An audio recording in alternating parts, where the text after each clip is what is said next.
देखिए साहिल, इस पूरे मसले के तीन तीन पहलू हैं। पहला पहलू इसका राजनीतिक है, दूसरा पहलू आतंकवाद से जुड़ा हुआ है, तीसरा पहलू इसका इसका विदेश नीति से जुड़ा हुआ है। जो राजनीतिक पहलू है वो आप अच्छी तरीके से जानते हैं। मैंने आपको परसों में बताया था कि जब 26/11 का मामला हुआ था तो विदिन 2 दिन के अंदर भारतीय जनता पार्टी की तरफ से एक विज्ञापन आया था सारे अखबारों में, और उसमें कहा गया था brutal terror strikes at will, weak government, in unwilling and incapable, fight terrorism vote BJP.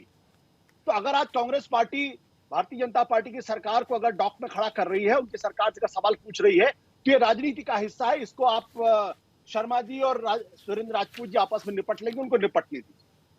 जहां तक दूसरा आतंकवाद का प्रश्न है, तो आतंकवाद का सवाल वो इंपॉर्टेंट सवाल है। और कश्मीर के अंदर अगर हम ये सोचें कि 70 लाख की आबादी में पूरे कश्मीर के लोग 100% भारत के साथ आ गए हैं, तो इसमें गलत होगा।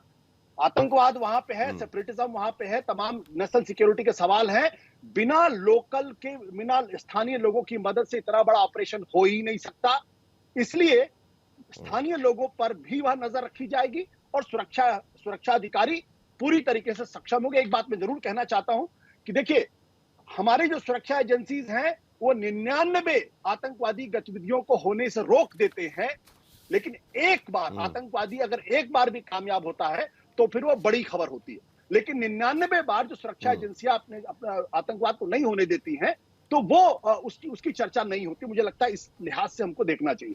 तीसरा जो प्रश्न है वो ये कि इस आतंकवाद की जड़ में कौन है।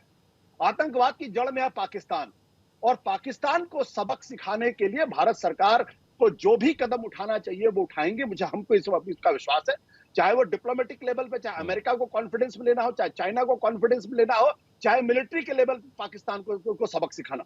तो जब तक इन तीनों की समग्रता में बातचीत नहीं करेंगे, जहां तक अभी सूद साहब कह रहे थे कि सुरक्षा एजेंसियों में सवाल मत, अरे भाई, हिंदुस्तान लोकतंत्र है। अभी भी भारत में अथॉरिटेरियनिज्म नहीं आया, डिक्टेटरशिप नहीं आई है। चाहे वो सुरक्षा एजेंसी हो, चाहे देश के प्रधानमंत्री हो, चाहे विपक्ष के नेता राहुल गांधी हो, अगर गलतियां होंगी तो सवाल पूछे जाएंगे। और जब आप ये कहते हैं कि सवाल नहीं पूछ सकते, तो आप कहीं ना कहीं, मतलब गलतियां तो कहीं ना कहीं हुई है, इसीलिए तो सवाल पूछे जा रहे हैं ना। और खुद सरकार ने मान लिया कि चूक हुई है करके। आशुतोष, बिल्कुल। और हमें ध्यान होना चाहिए, 1962 की लड़ाई जब हो रही थी तो अटल बिहारी वाजपेयी ने सवाल खड़ा किया था संसद के अंदर कि इस पे चर्चा होनी चाहिए। युद्ध के दौरान भारत में चर्चा हुई थी।